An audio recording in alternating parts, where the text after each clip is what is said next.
Segundo dia de conferência missionária aqui em Minaçu. Pastor Carlos, presidente da Convenção do Estado do Piauí, agora está dando abertura aos trabalhos pela manhã, vai conduzir até as 9 horas e neste momento muitos piauienses estão tendo a oportunidade. Agora está sendo representado o campo de Piripiri, que está louvando a Deus. Você vai estar conosco aqui no nosso canal, acompanhando tudo que está acontecendo na conferência missionária direto de Minaçu, no estado do Goiás, na igreja mãe da obra missionária no estado do Piauí. Fica com a gente aí, dá um like, já curte aí, já compartilha as matérias e também o canal da TV AD Monte Castelo. Um forte abraço a todos, daqui a pouco nós voltamos. Pastor Isaías, uma manhã maravilhosa, a palavra do bispo, tremenda, edificante, didática, e logo após o encerramento com a porção de renovo totalmente espiritual no campo de abrangência para renovar o anseio de fazer missões, não é isso? Com certeza, pastor. Esse é o objetivo da conferência. Mobilizar, motivar, incentivar, renovar as esperanças, expectativas dos nossos missionários. Às vezes, durante um ano de trabalho, diante de tantas lutas, tantos problemas, muitas vezes até chega a desanimar, né? Então, a conferência é uma injeção de ânimo para os nossos missionários continuarem. Isso incentiva a continuar fazendo cada vez melhor e provocando o que é de necessário, que é a palavra, né? Com certeza. O que molda, o que muda em tudo em nós é a palavra. Então, quando a palavra é ministrada na unção, na autoridade do Espírito, ela corrige todas as distorções de pensamento, atitudes e coisas que talvez estejam nos impedindo de continuar. Ela tira todas as dúvidas, ela esclarece, ela é luz, né? A palavra de Deus é luz, abre caminho, abre a visão. Então nós estamos ouvindo e vendo isso. Deus tem falado muito desde ontem e vai continuar falando. Pastor Isaías, mais de 25 anos de obra missionária no Piauí e recentemente o IBGE divulgou que em Teresina tem mais de 118 mil evangélicos e no interior do estado tem 362 mil. A importância da obra missionária de Minaçu, com certeza uma relevância muito grande de participação no evangelismo do Piauí. Eu acredito, pastor Sena, que Goiás tem contribuído assim, de maneira muito especial para essa estatística. Todo o nosso trabalho, esses anos todos, eu acredito que acrescentou, ajudou, mudou muito a realidade espiritual e das igrejas do estado do Piauí. Uma palavra para o Piauí, pastor. A palavra para o Piauí é cada vez mais abundante, firme, não parem, continue, vamos em frente, nós ainda temos muito a conquistar, Deus está conosco, força, coragem, em nome de Jesus, vamos fazer muito mais. Pastor, manhã maravilhosa, palavra poderosa, impactante, e a sua sensação de estar aqui nessa 20ª conferência missionária. Muito bom poder participar com os irmãos de Minaçu na conferência missionária, uma manhã extraordinária, onde o povo de Deus está reunido, se conscientizando e se preparando para o campo. Missões regionais e transculturais. Que Deus abençoe o pastor Antonildo e todo o Ministério de Madureira aqui na cidade de Minaçu e aos irmãos do Piauí. Deus abençoe a todos vocês. Vem comigo no Glória. Encerramos mais uma manhã da conferência missionária. Estou aqui com o pastor Vone, o pastor Mário, com o pastor Jaísso e o pastor Reginaldo, que vieram em uma caravana lá do estado do Piauí. Pastor Vone, a importância desse momento pela manhã, uma palavra poderosa, impactante. Pastor Sena, estamos muito felizes pela oportunidade que Deus nos dá de estar aqui mais uma vez nessa conferência e temos que só agradecer pelo renovo que Deus tem nos dado aqui nesse lugar, né? Pela comunhão dos nossos irmãos, né? E por todos aqueles que têm contribuído com o estado do Piauí.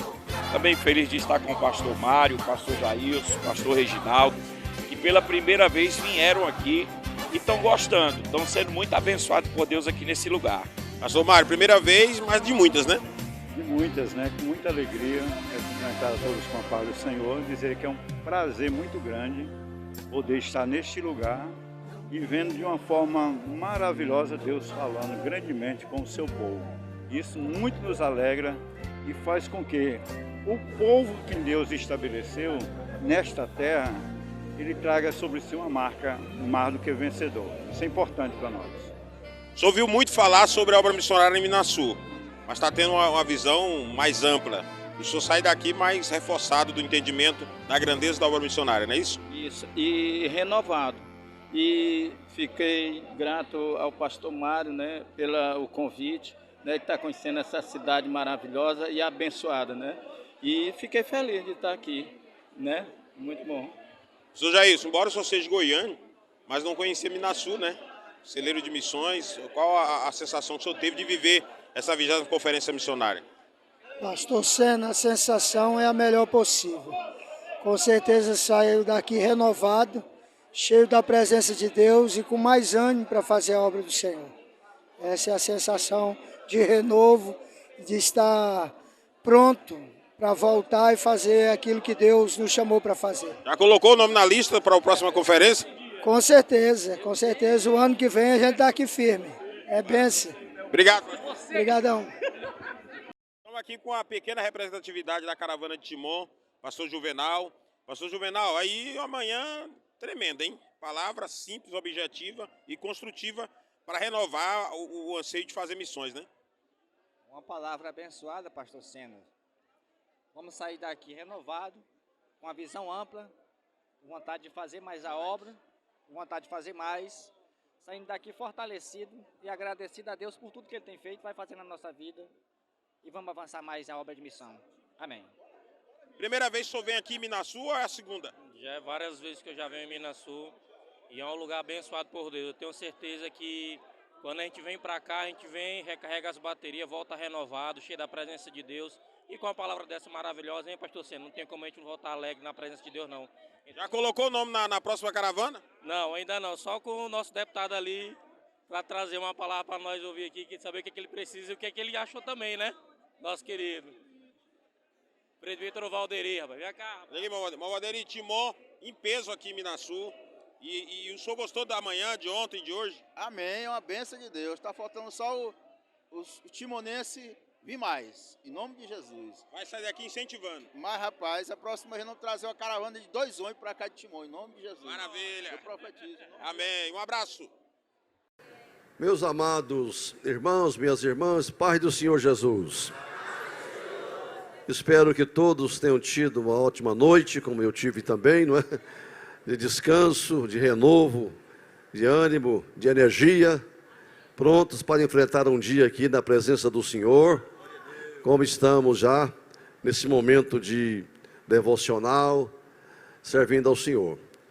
Louvo a Deus pela vida do pastor Antonildo, sua esposa, a igreja de Minaçu, abraçar o pastor Isaías, nosso secretário de missões, a pastora Bete, o pastor Carlos Nogueira, nosso presidente do Piauí, sua esposa, os irmãos que vieram do estado do Piauí, saudar a caravana da Bahia, do Maranhão, os irmãos que vieram de Brasília e todo o nosso estado de Goiás, uma boa representação.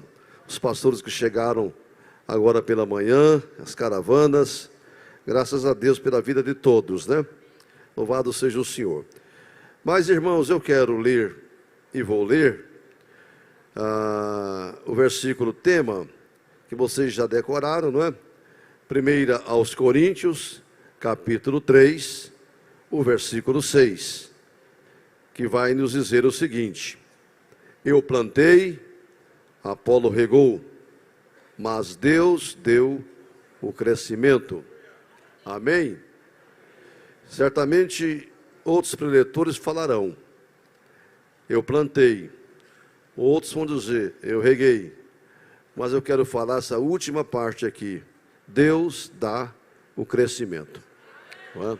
Deus dá o crescimento. Glória a Deus. Convidar esse microfone aqui, pastor Senivaldo, para orar pedindo que Deus nos ilumine, nos abençoe, nos conduza nessa palavra, para que ela promova os objetivos que Deus já traçou para ela, né? Louvado seja o Senhor. Senhor nosso Deus, amém, Deus. Pai poderoso que está nos céus, Deus de Abraão, Deus de Isaac e Jacó, em tua presença, o teu povo, a tua igreja, nesta manhã de sábado, e o teu filho, o teu servo, estará ministrando a tua palavra, dá-lhe graça, sabedoria, e que o teu povo possa receber, absorver esta palavra, e que saiamos daqui revitalizados, renovados, edificados. Mais uma vez, abre os céus de maneira poderosa sobre este lugar, e que a tua glória se manifeste, e que tua palavra ache lugar em nossos corações. É a nossa oração, em nome de Jesus, em nome de Jesus. Amém. Amém. Muito obrigado, Amém. irmãos. Podeis assentar. Deus abençoe. Pela programação, esta manhã de trabalho se estende até o meio-dia, né? Exatamente o meio-dia. Nós teremos uma segunda ministração daqui a pouco, a palavra de Deus. O pastor Adilson receberá a oportunidade da parte do pastor Isaías, assim que eu terminar, para fazer a apresentação de um material, de um produto muito importante, não é? E ele tem a divulgar aqui. Graças a Deus. Amados, nós estamos na 20ª edição dessa conferência. Uma ou outra foi realizada fora aqui de Minaçu, nessas 20 edições, né? Mas a maioria se concentrou aqui. Exatamente por ser aqui o berço dessas missões modernas, né? Dos últimos tempos, quando renasceu esse fervor missionário no coração de um homem de Deus, pastor Antônio Martins, auxiliado aqui pelo pastor Isaías e outros pastores, que talvez sem ter noção do que seria a grandeza desta obra missionária no Nordeste do Brasil, inicia um trabalho onde eu estive conhecendo o primeira igrejinha ali, né? Plantada naquela região ali. Como é que chama lá? Hã? Tanquim. Lá. E dali, Deus foi conduzindo a igreja de Minaçu, depois foram incorporados outros campos, numa direção, numa dimensão muito maior do que só o tanquinho, né? Virou um tancão, cheio de almas, né? De bons peixes, né? Para Jesus, graças a Deus. Às vezes, eventualmente, eu tenho lá 1 ou 2 vezes, daqui a pouco, em setembro, temos a outra rally missionário, e eles me incorporaram nessa viagem novamente, né? E eu devo estar indo inaugurar com o pastor Isaías, os irmãos, alguns templos ali. Mas, meus irmãos, eu acho que a igreja acertou muito quando escolheu esse tema, semeando, regando, cuidando em tempos de crise, né? Ontem o pastor André falou exatamente isso, né? Para a igreja não tem crise, tem Cristo, né? Tem Cristo. E ela rompe, e às vezes os momentos de crise é o momento que a igreja mais cresce, né? Porque as crises nos levam a orar mais, né? Quando está tudo bem, você não ora muito não. Mas quando vem as perseguições, as ameaças, as lutas, a igreja usa essa grande arma da oração, né? Não é verdade? E aí ela avança. Então, tudo que tem vida cresce. Seja uma plantinha, um animalzinho, uma criancinha, está vivo, vai crescer, não é? Uns crescem mais, outros menos, não é? Cresce para cima, cresce de lado, não é? Mas cresce, né? Porque está vivo, está vivo. Um ser morto, né? Essa chave, achei que era da mesma maneira, pesada que foi entregue para o Antonildo aqui, ela nunca vai mudar de tamanho, né? Não é? Um ser inanimado. Mas, se fosse uma plantinha verde aqui, né? Ela iria crescer se bem regada, né? Então, plantar e regar, dá crescimento. A pessoa cresce porque ele se alimenta bem, né? Tem seiva, tem nutrição, tem os ingredientes, né? Os sais minerais, as proteínas, as vitaminas, tudo o que a pessoa precisa ter para ter vigor, para desenvolver. Então essa igreja de Jesus tem tudo isso, é uma igreja viva. E porque ela é viva, ela cresce, né? Há muitos segmentos por aí que se chama de igreja, mas não vai para frente, porque não tem vida. É um trabalho morto, e trabalho morto não vai para frente, não é? Então, se a sua igreja, que você está servindo a Deus, ela está crescendo, ainda que lentamente, né? É porque ela tem vida. Porque tem uns que desenvolvem mais devagar mesmo, falar com o pastor Isaías, né? Antigamente, quando não tinha esses enxertos em jabuticaba, hoje não, você compra ela produzindo, né? Demorava, era 7 anos, depois que plantava um pé de jabuticaba, para começar a produzir. Demorava muito, não é? Demorava muito. A coisa cresce muito devagar. Mas tem outras plantas que você coloca aí, 3, 4 meses, planta arroz, feijão, soja, milho, não é? 3, 4 meses, está colhendo tudo, desenvolve. O importante é crescer, não é? É para frente que se caminha. E essa igreja de Jesus, desde o seu nascimento, ela nunca parou de crescer. Em meio a crises, não é? Em meio às dores, às lutas, a igreja vai. Não é? É assim que a igreja vai, caminhando sempre. E que bom pertencer a esse povo, né? Um povo que tem vida. Aliás, Jesus falou, eu vim para que tenham vida. E não é pouca vida não, é vida em abundância. Aleluia. Se você visita um hospital, tem ali uma pessoa já nos últimos momentos de vida, né? Você mal percebe que está respirando, você nem percebe. Mas o médico vem e olha, diz, não, ele tem vida. É certo que tem pouca vida, mas ele tem vida ainda, né? E quando de repente examina uma criança, um jovem, um adolescente, ele vai dizer, esse rapaz tem muita vida, né? Está sobrando vida, saúde para valer, vai nos 100 anos, né? Tem muita vida. Então você quer ter uma vida assim que está esvaindo ou uma vida abundante? Não é? Pouca vida ou muita vida? Aleluia. Está dando os últimos suspiros ou você tem com toda a energia para servir o Senhor? Esta conferência é para renovar essa energia na gente. Esta visão missionária, esse desejo, essa chama ser assoprada aqui e ela acender mais em nossos corações. Não é? Muitos estão com a chama bem acesa, outros precisam dar uma soprada. E o Espírito Santo vai soprar mesmo nessa conferência. Renovar o ânimo, a motivação de muita gente aqui. Não é? Porque é assim que se trabalha para o Senhor. Quando vamos fazer a obra de Deus, tem que fazer com toda a força, né? Faça conforme toda a sua força, a sua capacidade. Não deixe nada sobrando de energia, não. Empenhe tudo, não é? Toda a sua força. O máximo que der. A força, a energia que tiver. Quer dizer, gaste tudo, né? Paulo falou, eu de boa vontade me gastarei pelo reino de Deus. E assim tem que ser. Então é uma coisa incansável, irmão. Eu vejo aí algumas estatísticas, especialmente oriundas dos Estados Unidos. Eu acho que os pastores lá são diferentes dos nossos aqui, né? É uma coisa assim, muito na área profissional, às vezes, né? Que tem igreja que contrata o pastor, combina o salário antes, né? Vai ter o salário tanto, plano de saúde todo, moradia, põe tudo no estatuto, né?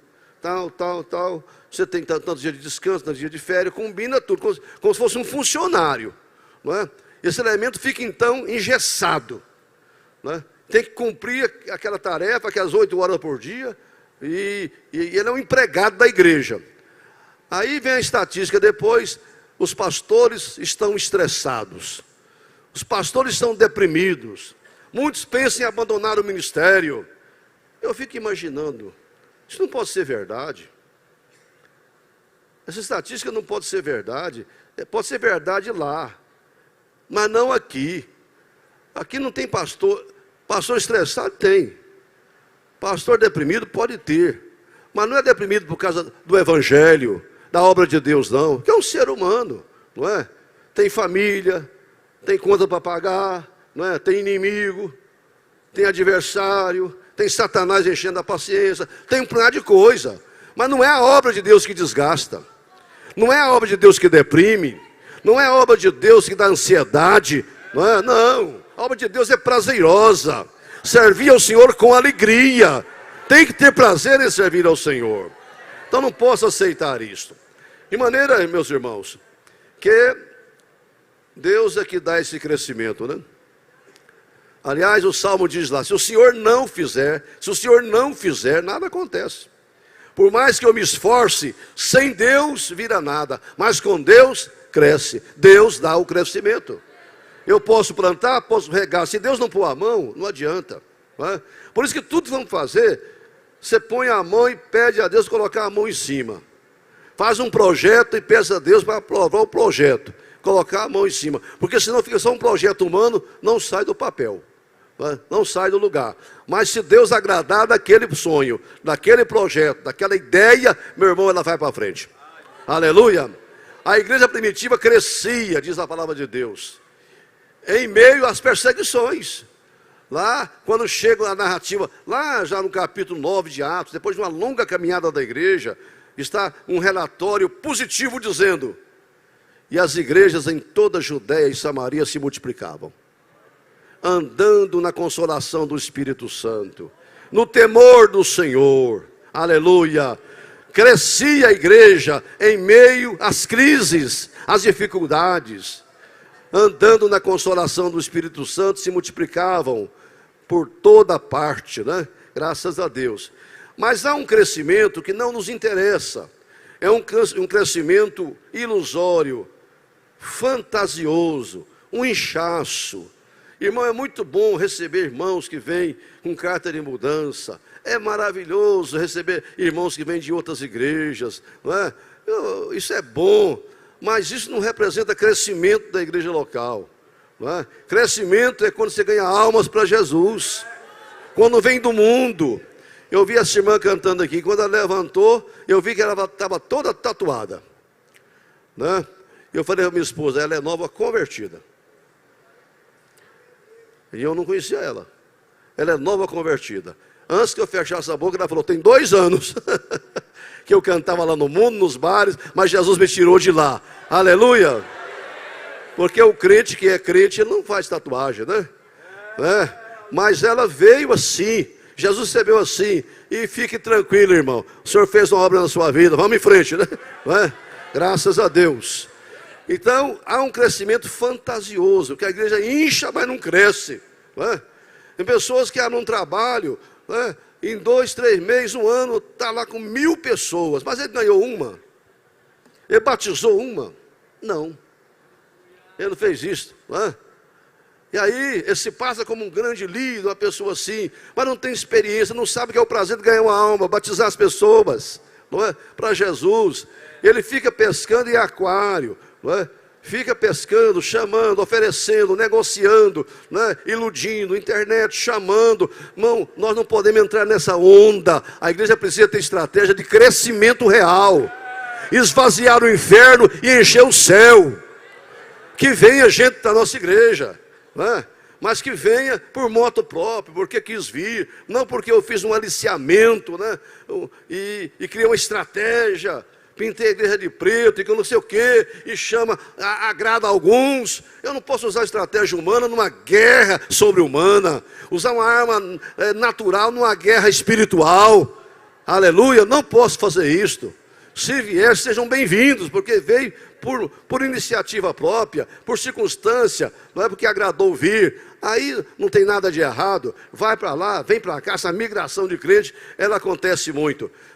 Eventualmente, às vezes um auxiliar meu fala, pastor, lá no campo tal, não vou citar campo aqui, lá no campo tem um empresário, um homem é bom dizimista, ele está triste lá. Se o senhor fizer uma ligação para ele, ele vem para Campinas. Eu falei, ele vai morrer lá. Triste, contrariado, rebelado quando ele está lá, mas eu não vou ligar para ele. Não vou na empresa dele. Não vou almoçar com ele, não vou tomar café com ele. Não é? Não posso fazer isso. Isso não é meu ministério. Isso não é minha filosofia. Deus não me chamou para isso. Não é? Ele que conserte com o presidente de lá, com o pastor dele, com a congregação dele lá. Porque normalmente, contrariado lá, vem para cá, daqui 6 meses, contraria comigo também. Não é? Isso é assim.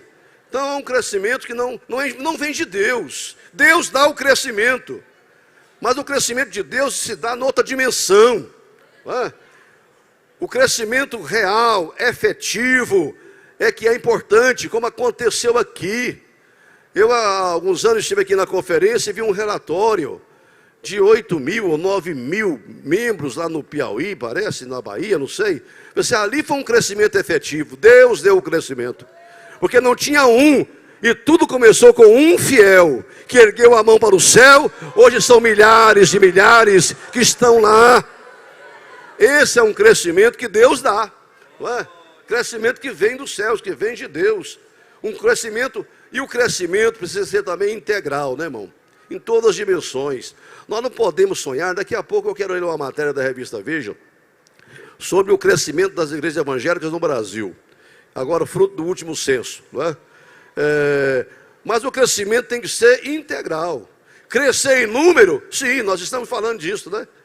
Encher as igrejas de alma salva, batizada com o Espírito Santo, sim, mas é preciso crescer também em outras dimensões, né? A igreja precisa criar estrutura espiritual, maturidade espiritual. Ela precisa crescer espiritualmente. Uma igreja cheia do Espírito Santo, da graça, do poder de Deus. Crentes maduros, como Jesus crescia em graça para com Deus, crescia espiritualmente, em graça para com os homens. Tem que conquistar a simpatia da sociedade, onde está inserida. A igreja não pode ser um corpo estranho na cidade, ao ponto de não conviver, não se relacionar com as autoridades políticas, com o comércio, com a indústria, com a sociedade, com as pessoas. A igreja é o sal da terra, está inserida no meio da sociedade. Ela precisa crescer socialmente. Jesus crescia em graça para com os homens. Ele era um verdadeiro cavalheiro.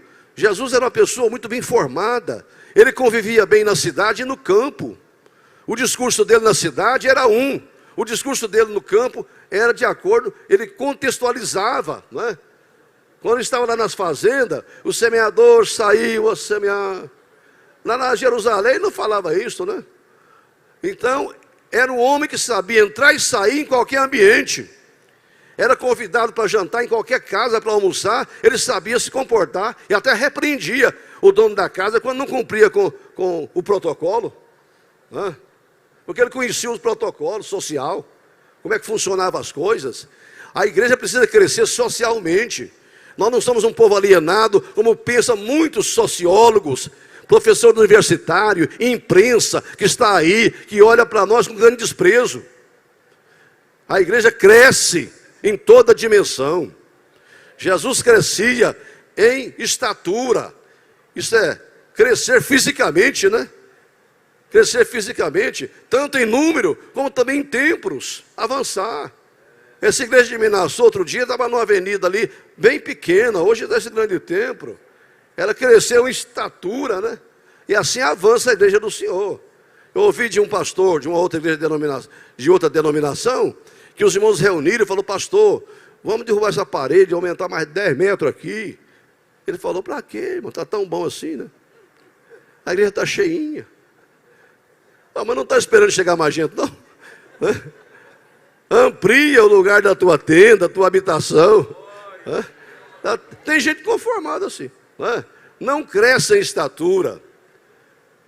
Mas nós precisamos receber de Deus esse crescimento efetivo, né?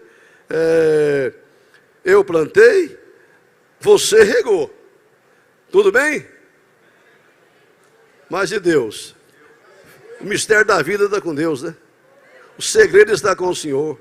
Inútil é levantar de madrugada, dormir tarde.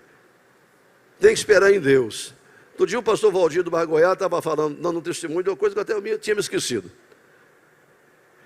Estava no Goiás há algum tempo, e um dia chegou no gabinete, bem entristecido, falou: pastor, eu estou muito triste. Por quê? Porque não está convertendo ninguém. Tem 1 mês, 2 ou 3 ou 4 que não converte. E eu estou muito triste com isso, pastor Pedro. Né? Muito triste. Eu disse: você tem pregado o evangelho lá? Tem. Tem orado? Tem. Jejuando? Tá. Está falando de Jesus a todo mundo? Estou.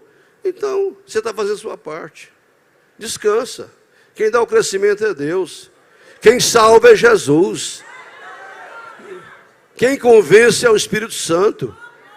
Você está fazendo o trabalho de um pastor? Então descansa. E ele foi embora com essa palavra. Pouco tempo começou a converter gente. Converter. Ele trazia vida batizada, trazia 30, trazia 15, trazia não sei quanto. Agora fez um tempo lá, 1.800 pessoas, e o tempo está cheio. Glória a Deus. Né? Deus dá o crescimento, desde que você faz a sua parte. Da parte de Deus não falha, né? As coisas não acontecem porque nós falhamos a nossa parte. Você sabe que Deus, muitas vezes Deus não age, Deus reage, não é? Deus reage a uma provocação aqui da terra. Quando a igreja começa a provocar Deus, Deus reage. Mas se não acionarmos Deus, se não fizermos a nossa parte, Deus fica, Ele é soberano, né? Ele pode fazer o que Ele quiser, e Ele faz eventualmente, Ele faz, né? Toma uma iniciativa. Eu ouvi alguém falando outro dia, pregando, dizendo o seguinte, que sempre que Jesus fez um milagre, é porque Jesus tomava a iniciativa. Não, a maioria dos milagres, Jesus era provocado, né? Era pessoa, Jesus tem misericórdia de mim, é o cego dali, é o paralítico de cá, é os 4 que trazia. Jesus era provocado e fazia o milagre. Claro que Ele é soberano, eventualmente chegava num lugar, começava a pôr a mão na cabeça do povo, foi curando, sem ninguém pedir nada, né? Porque Ele não está limitado a isto. Mas via de regra, Deus dá o crescimento quando a igreja não falha em fazer a sua parte. Não faz. Como podemos cooperar com Deus fazendo a nossa parte? Quais são os segredos do crescimento de uma igreja, do povo de Deus? Primeiro, meu irmão, não há crescimento de uma igreja sem oração. Antes de falarmos com os homens a respeito de Deus, temos que falar com Deus a respeito dos homens. Se você começa a orar para Jesus salvar um parente seu, põe o nome dele diante de Deus. Aquele vizinho seu, aquele colega de trabalho, começa a orar antes de falar de Jesus para ele, coloca ele na presença de Deus. E vai orando, e vai orando, e vai orando. Antes de você falar com os homens sobre Deus, fale com Deus a respeito dos homens. A igreja ora, mas orar para a salvação de almas, orar para o avanço da obra missionária, orar especificamente para Deus quebrar muralhas, ferrolhos, destruir fortaleza e abrindo portas para a igreja entrar. Tem lugar que é impossível. Quando alguém foi cantar aqui e falou, ela é lá de Codó, no Maranhão. Eu lembrei que aquela cidade é conhecida, ou era conhecida, não é? Muita macumba, feitiçaria, cheio de pai de santo, lá para todo lado. Aí o Isaías começou a me contar um pouquinho. Pois é, mas a coisa está mudando lá. O principal pai de santo lá morreu. Aí morrendo tudo. Aí morrendo. E a igreja está crescendo lá. Aleluia. A igreja está crescendo. Porque o povo está orando. A oração, meu irmão, faz a igreja avançar. Quando nós ficamos em pé, no sentido assim de confiar no nosso dinheiro, nos nossos teólogos, nos nossos bons pregadores, quando nós começamos a confiar em estratégias humanas, a igreja fica estagnada. Mas quando ela ajoelha, ela avança. Você já viu uma pessoa andando de joelho, quer dizer, caminhando de joelho, com o joelho, ele vai tão lentamente, né? Com dificuldade, subindo as escadarias de joelho, um sacrifício. Humanamente é assim, mas espiritualmente não. Quando a igreja ajoelha, irmão, ela vai a 120 por hora. Aí que ela avança, aí que ela cresce. Igreja que não ora especificamente para Jesus salvar o seu setor, sua cidade, sua nação, se conquista uma cidade através da oração. É bombardear o céu, sensibilizar para que Deus mobilize o seu exército, né, para poder trabalhar o coração daquela cidade. Aí a igreja avança. Comece a fazer isso com toda efetividade. Também, irmão, não é um crescimento da igreja. Deus não pode fazer a parte dele se não houver unidade. O segundo segredo para a igreja crescer é unidade. Quando a igreja está unida com o pastor, quando o ministério está unido com o pastor. Hoje, graças a Deus, mudou muito da Assembleia de Deus. Mas os pastores antigamente sofriam muito com o negócio de ministério, né? Reunião de ministério era um pavor, era um terror.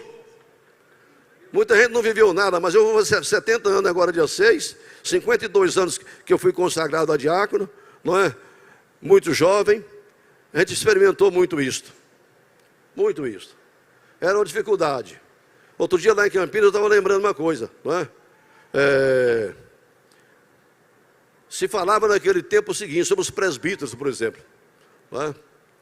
Aquele versículo de João não sei se é 15:31, 16:31, fala assim: quando Jesus falou, no mundo tereis aflições, os pastores mudavam, no mundo tereis presbíteros. É esse negócio, você não me viu isso não, né? No mundo tereis um ministério que te persegue. Não tem unidade, irmão. Não se afina. A igreja é dividida em grupos, não é? Eu sou desse, eu sou daquele. Pastor bom que saiu, pastor ruim é o que está, pastor não sei o quê. Eu sou de Paulo, eu sou de Apolo. Aí Paulo vem, gente, vamos parar com essa história, não é? Todos somos importantes. Cada um faz a sua parte. Eu plantei, Apolo veio e regou, não tem ciúme, nós não temos briga entre nós não, estamos unidos.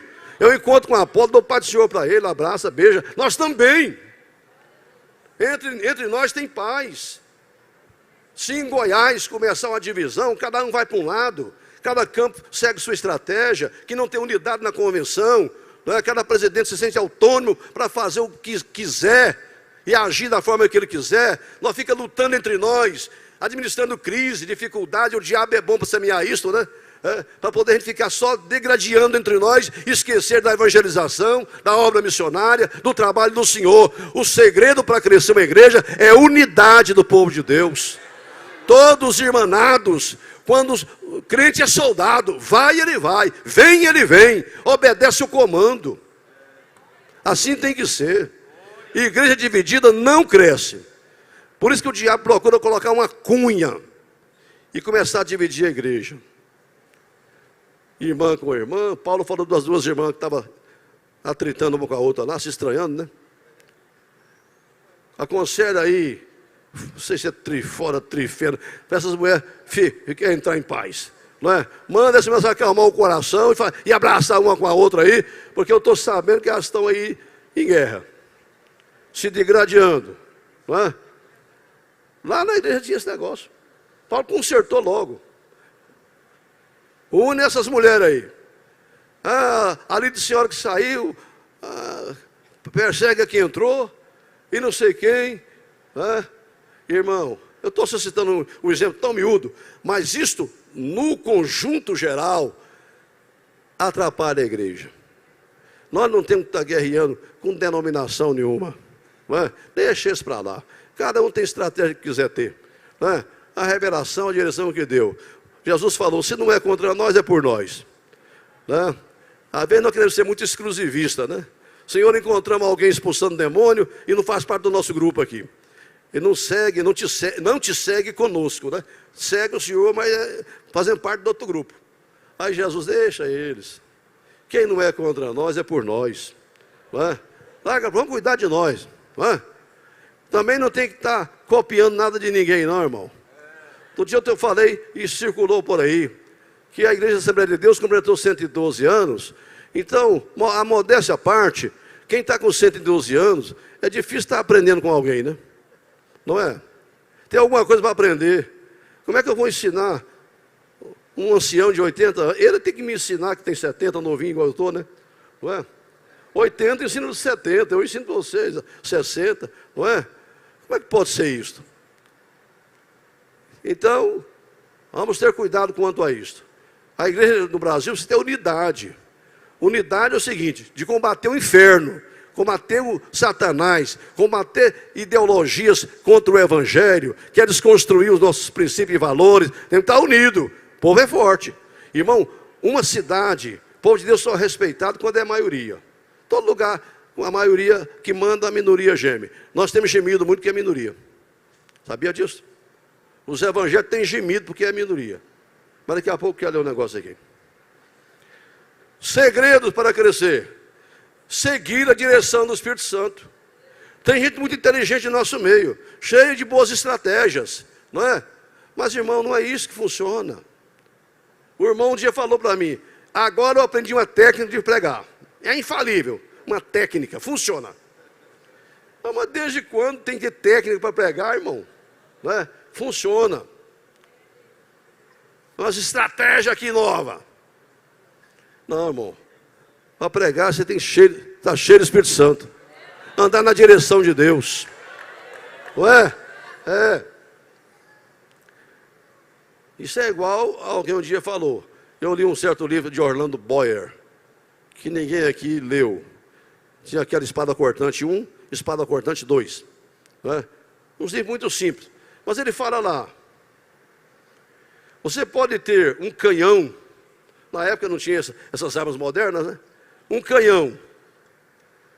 Você tem ali a pólvora. Você tem aqui aquela bala. Canhão, a pólvora, a bala.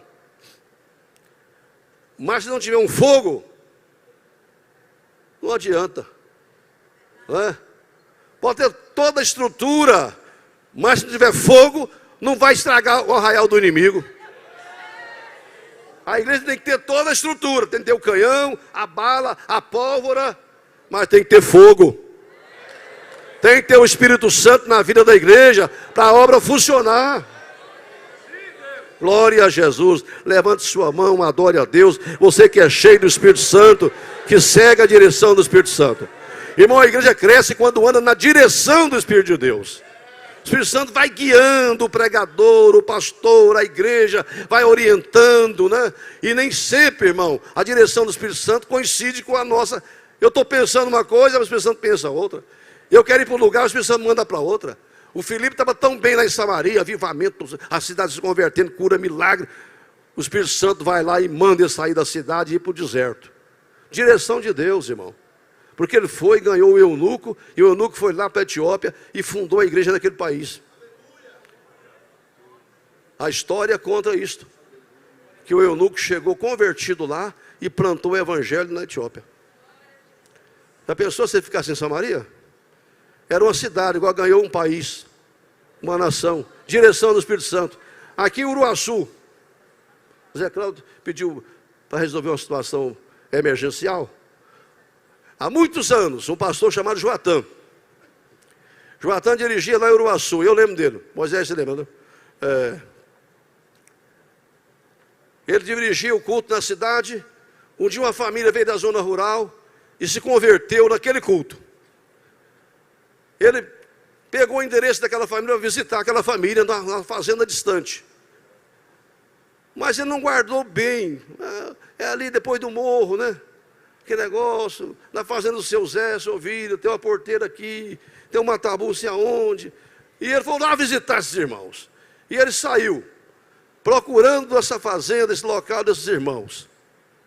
Quando ele chegou assim numa encruzilhada, uma estrada para a direita ou para a esquerda, ele pensou, agora eu estou perdido aqui. Não sei para onde eu vou. Pegou a estrada da esquerda. No que ele andou uns 100 metros, irmão, ele teve uma visão. Caiu como que um raio do céu, pá, em cima do morão da porteira. E transformou numa bola de fogo e um olho. E ele ficou vendo aquilo, e saiu uma voz daquela bola de fogo falando, volta e pega a estrada da direita. Sangue de Jesus tem poder. Ele contava isso nas convenções, irmão. Ele pegou a estrada da direita, andou assim uns 500 metros, chegou na casa. Quando chegou na casa, que ele bateu na porta, que aquela família abriu, ele falou, paz do Senhor. Irmão, o Espírito Santo caiu sobre a família e batizou todos aqueles irmãos com o Espírito Santo.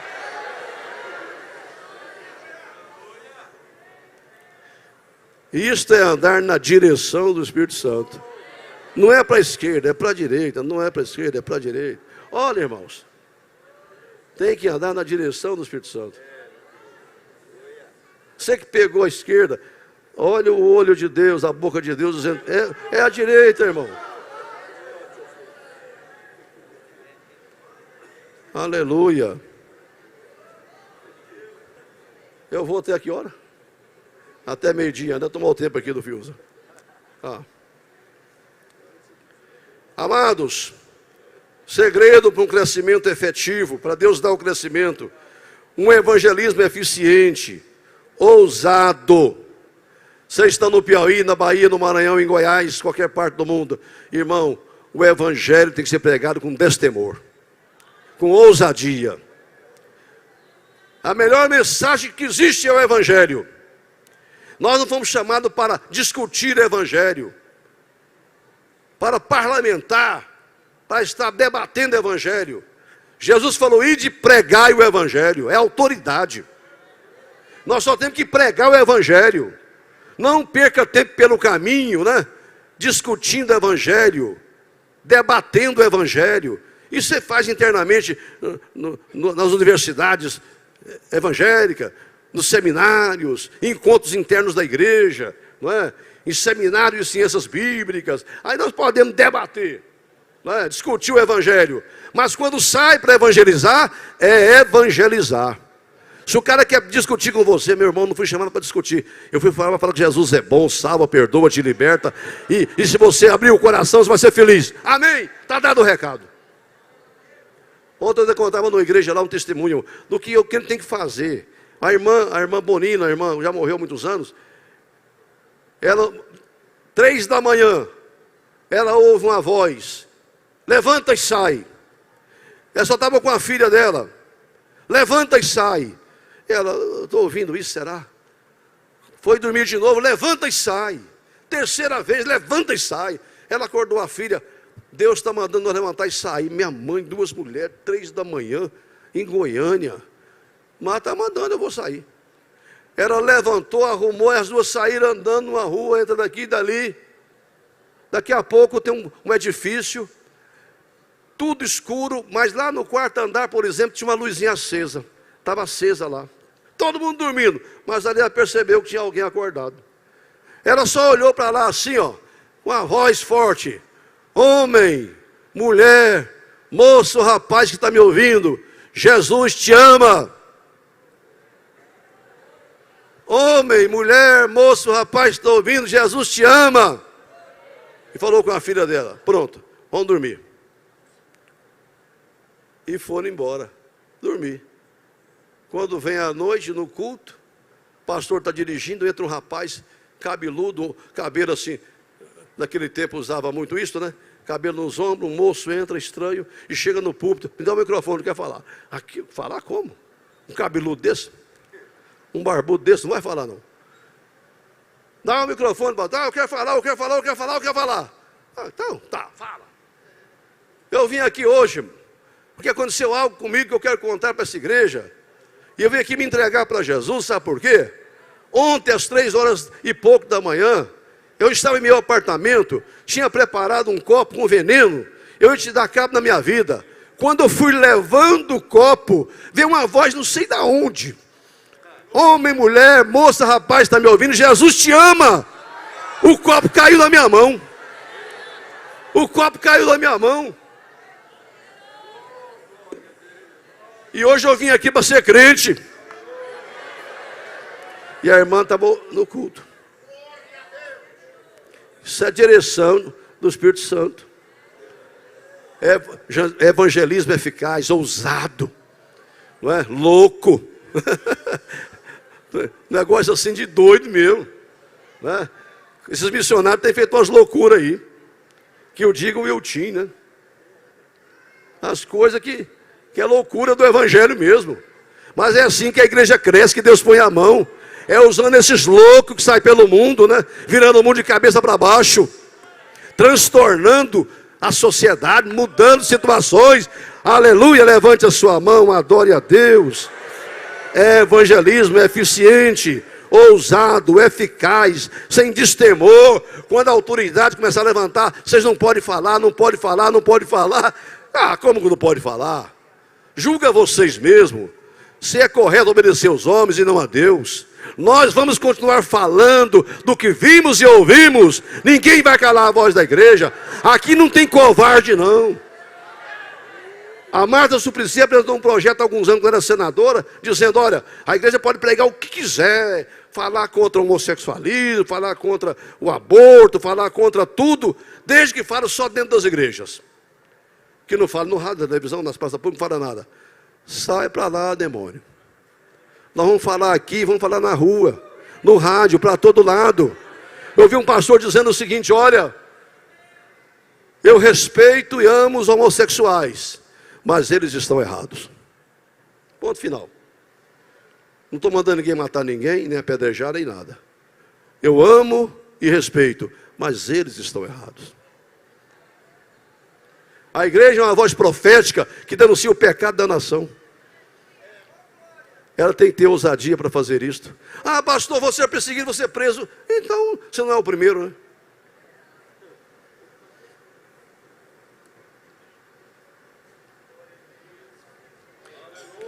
Querem calar a igreja, mas não vão conseguir. Aqui tem um povo cheio do Espírito Santo.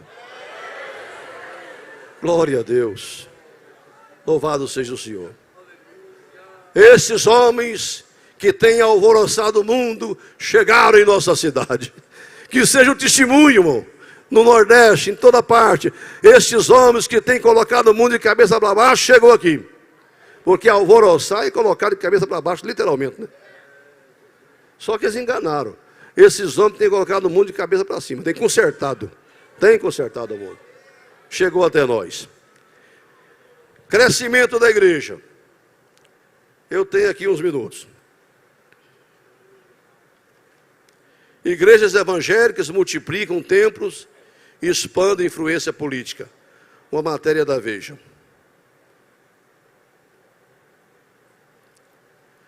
Na reforma tributária, a Frente Parlamentar Evangélica teve uma grande conquista de dar às igrejas o que ela já tinha mesmo, que era a imunidade tributária, mas ampliou para as assistências sociais, as instituições que não tinham esta isenção.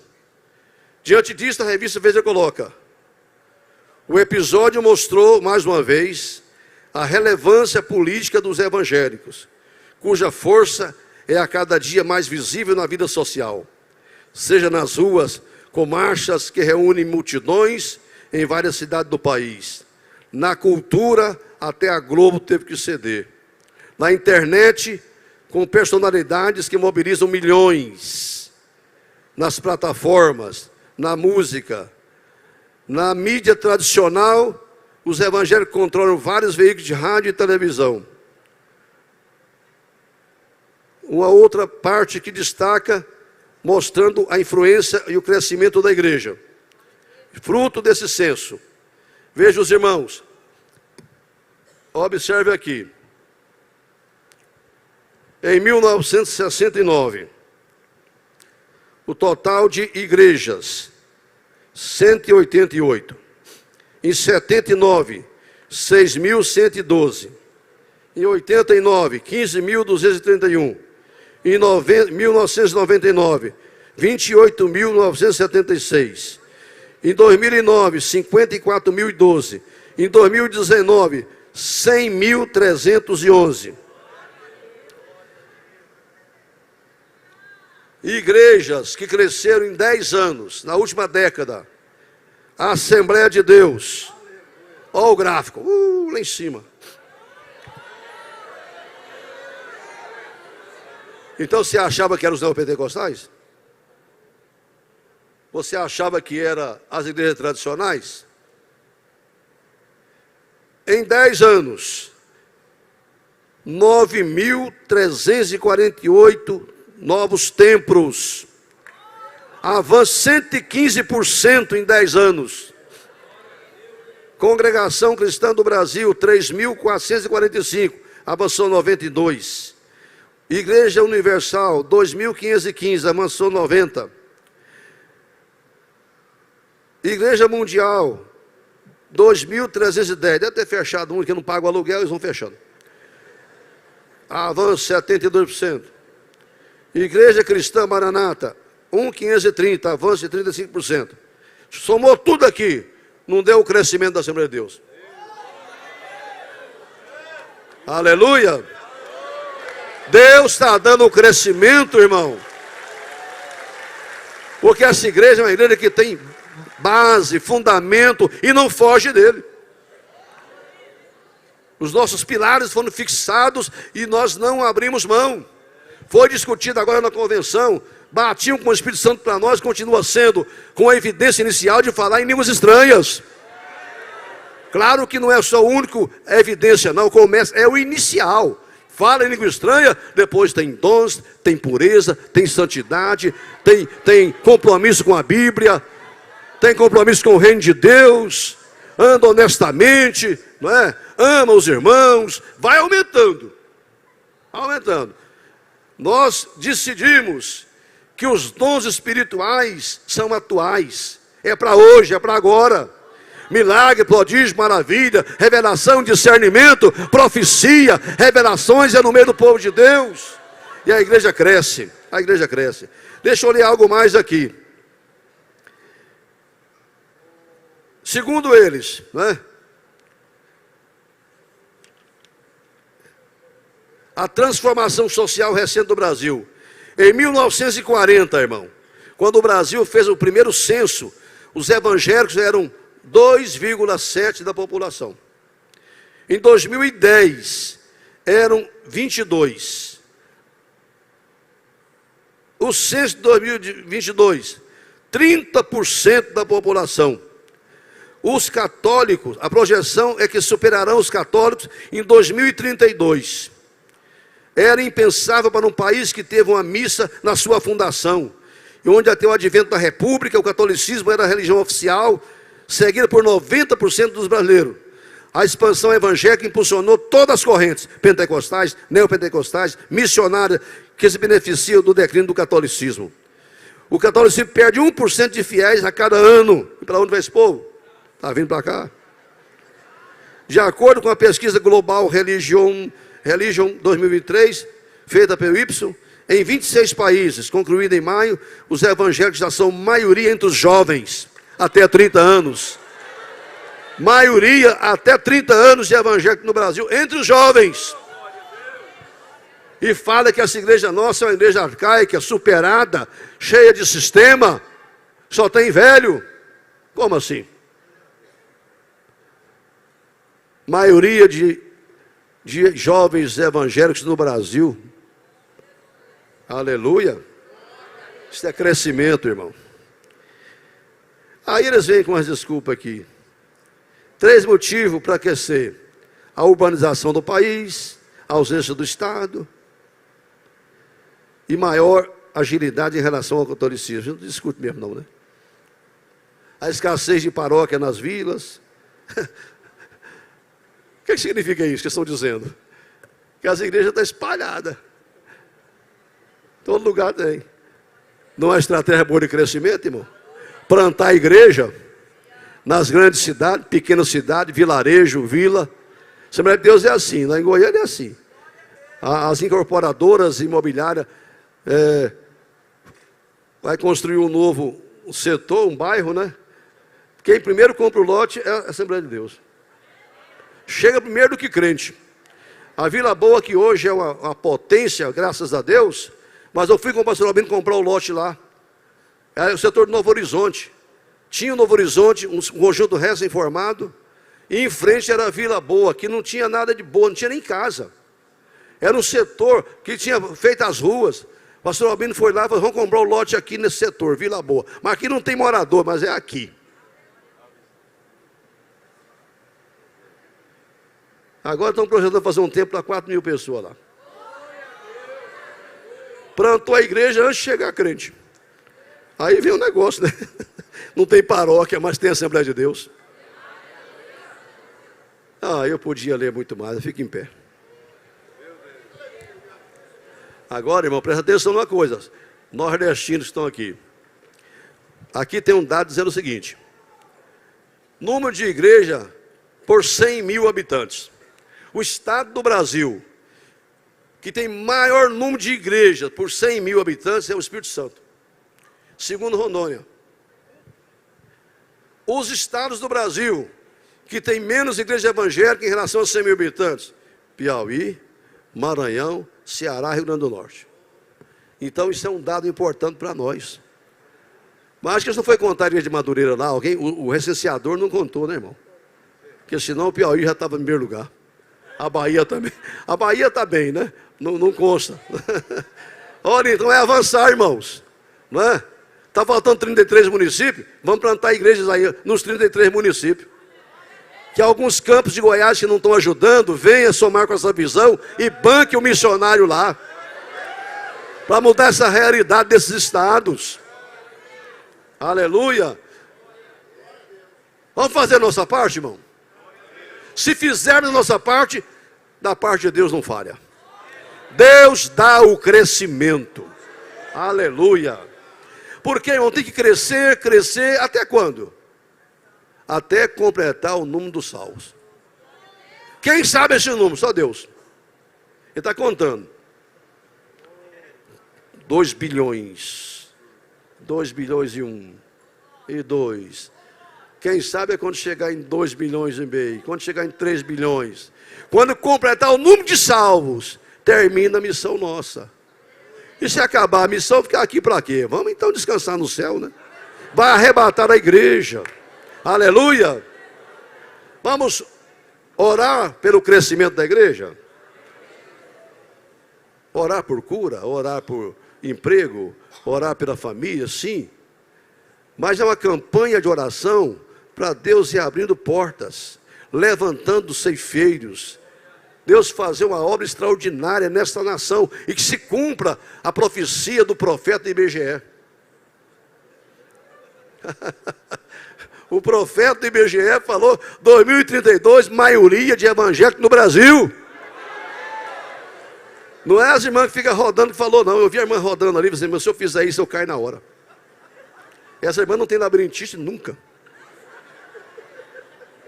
Hã? Não, foi o profeta do IBGE.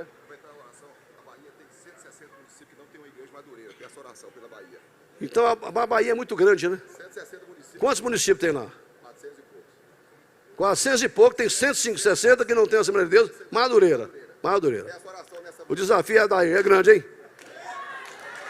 Ó aqui, olha para mim. Rompe as barreiras. Está lá em barreira, né? Tá bom. Quantos podem? Aí, irmã, pode girar aí, não tem nada, mas não caia não. Levante as mãos para os céus e vamos orar, unir, evangelizar com destemor. Aleluia. E seguir, sobretudo, a direção que o Espírito Santo vai dando. A marca de um homem de Deus é a imprevisibilidade. Você nunca sabe o que amanhã Deus vai te mandar para onde, fazer o quê, mas o Espírito Santo sabe.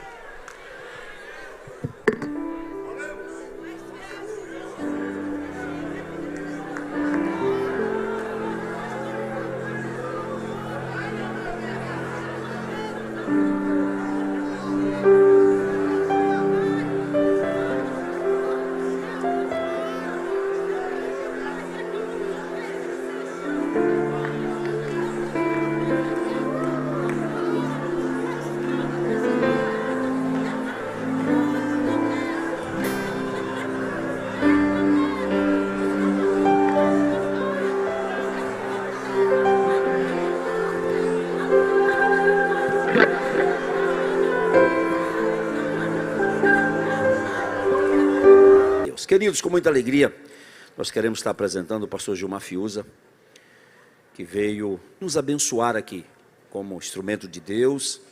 Nós temos orado para que sejam momentos especiais e vai ser sim. Juntamente com ele, o Tiago, que acompanha. Tiago, prazer ter vocês aqui. Irmãos, que nós vamos dizer aos servos do Senhor com muita alegria? Eles são bem-vindos em nome de Jesus. Eu quero que a igreja fique de pé em nome do Senhor. Porque agora eu já estou passando aqui ao pastor Gilmar Fiuza, que vai ministrar a palavra de Deus para os nossos corações.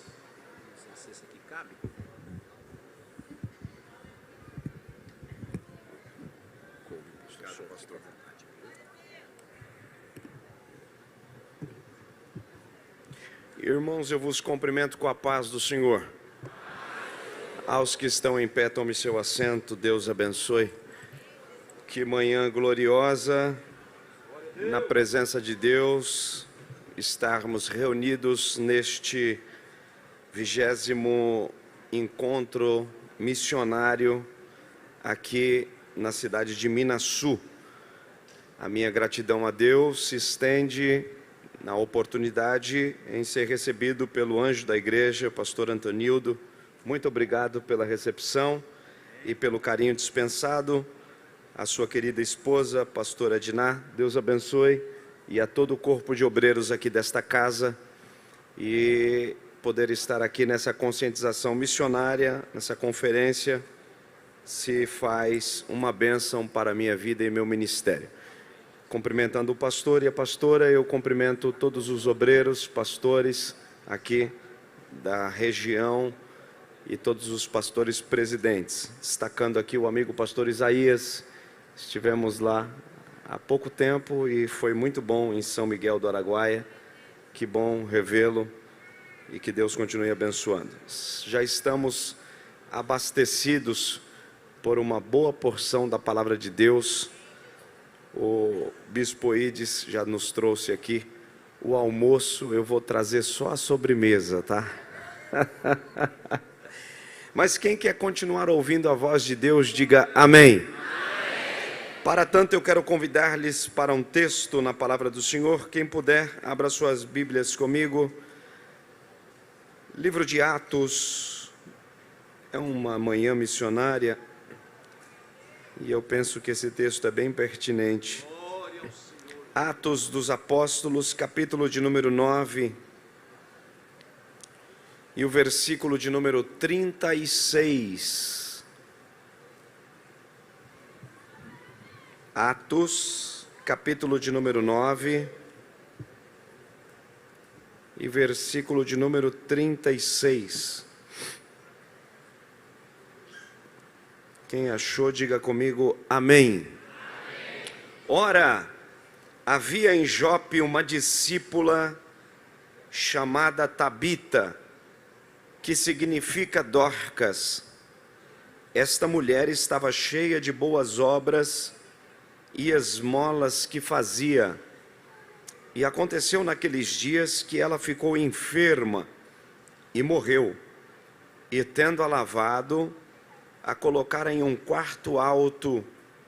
E como Lida era perto de Jope, os discípulos, ouvindo que Pedro estava ali, enviaram-lhe 2 homens, pedindo que ele não demorasse em vir ter com eles. E levantando-se Pedro, foi com eles. E quando ele chegou, o levaram ao quarto alto. E todas as viúvas estavam de pé, chorando e mostrando as túnicas e vestes que Dorcas fizera quando estava com elas. Mas Pedro, colocando todas para fora, ajoelhou-se e orou. E voltando-se para o corpo, disse: Tabita, levanta-te. Ela abriu seus olhos e, vendo a Pedro, assentou-se. E ele, dando-lhe sua mão, levantou-a e, chamando os santos e as viúvas, apresentou-a viva. E isto foi conhecido por toda Jope, e muitos creram no Senhor. E você diz amém. Diga comigo, diga as características. Diga forte, diga as características de uma igreja missionária. Diga de novo, diga as características de uma igreja missionária. Se você puder, levante as 2 mãos bem alto, assim, bem alto. Só quem pode, bem alto. Diga comigo, Deus, eu estou à disposição para ouvir tudo o que preciso e não o que quero.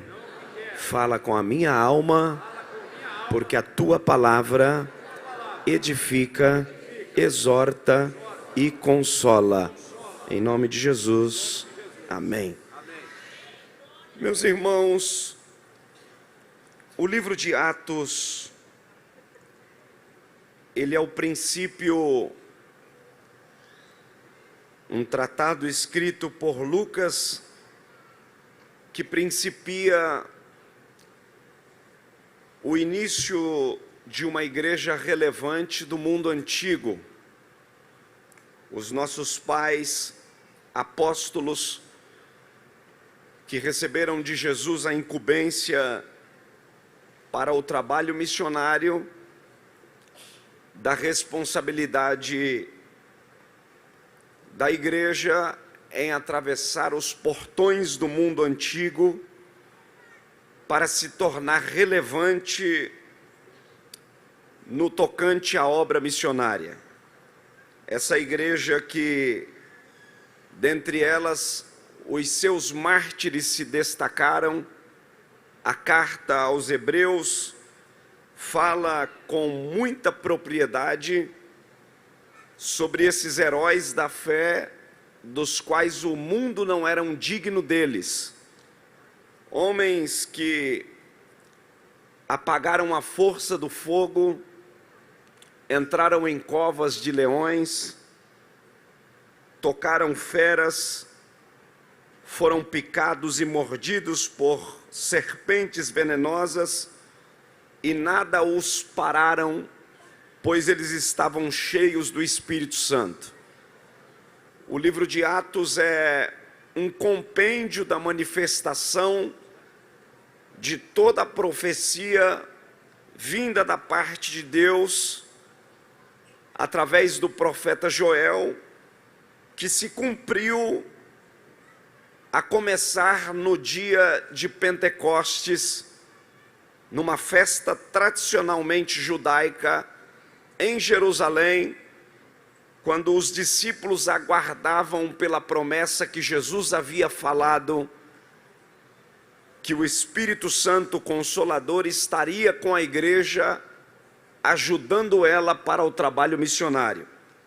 Essa igreja que se tornou relevante, essa igreja que se tornou uma potência para o mundo, e esta igreja que Lucas escreve, colocando sistematicamente em uma síntese daquilo que tudo que a igreja se comprometeu e cumpriu cabalmente o ministério e as manifestações de Deus através dos dons espirituais e na pregação do Evangelho.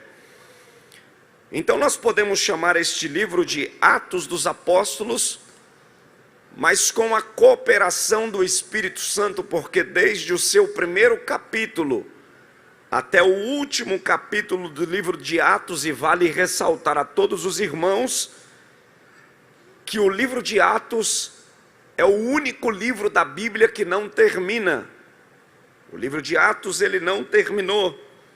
Lucas escreve ele no seu último capítulo e último versículo. Ele tem o cuidado de dizer que estes quem?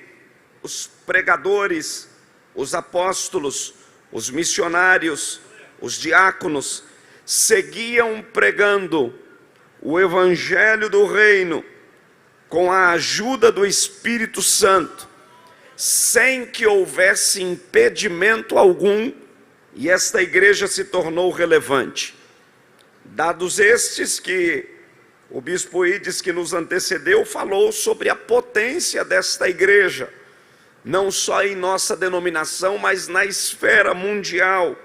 Uma igreja poderosa, que saiu quebrando paradigmas, preconceitos, segregação racial, atravessou fronteiras, e o Evangelho chegou até nós poderoso, relevante, e com a essência de Cristo, e nós temos a responsabilidade de seguirmos avante até que Cristo volte, falando que Jesus Cristo é o mesmo ontem, hoje, eternamente, e continua salvando, batizando com o Espírito Santo e levando pecadores para o reino celestial.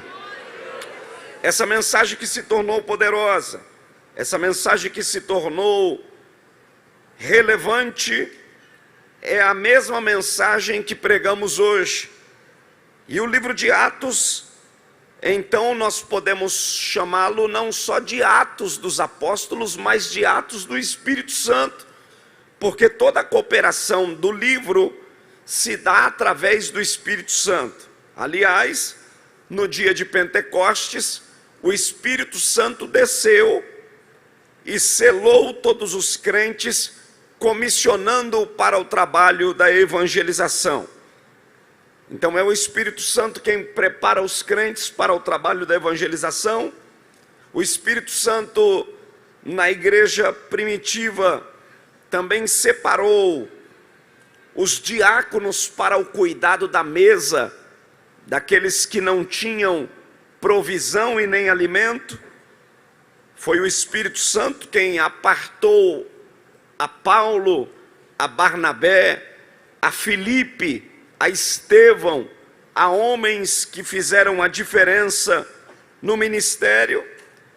E o Espírito Santo tem tanta atuação aqui na igreja primitiva, que no culto em que Pedro estava, o Espírito Santo chega a matar um casal que vai mentindo levar uma oferta aos pés dos apóstolos. Vocês se lembram que Ananias e Safira vendem uma fazenda e o valor da fazenda se tornou significante para eles, e quando eles viram que a oferta era significante, Ananias mente diante de Pedro e Safira endossa a mentira.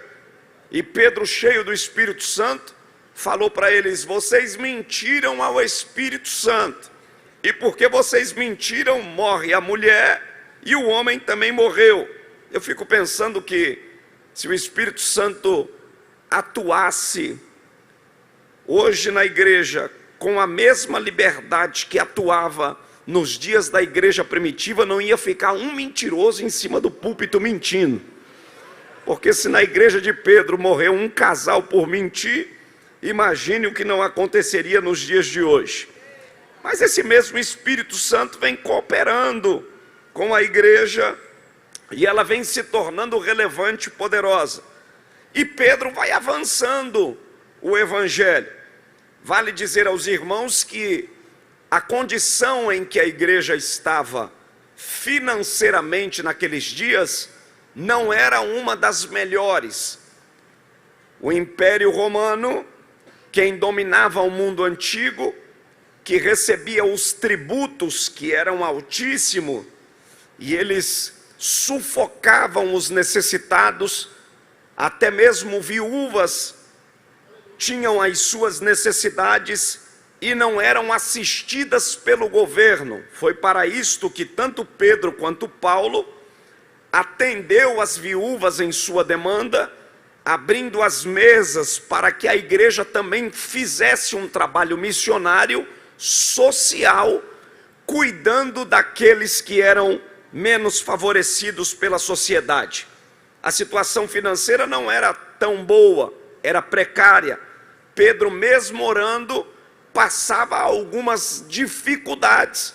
Quando ele se depara com um coxo à porta do templo, a Bíblia diz que o coxo pede a Pedro uma esmola, e a ação em que Pedro se comporta diante daquele coxo é exatamente relatando também a situação financeira daqueles dias, porque o sistema era opressor, o sistema prendia, o sistema pressionava com altos impostos e cobranças altíssimas.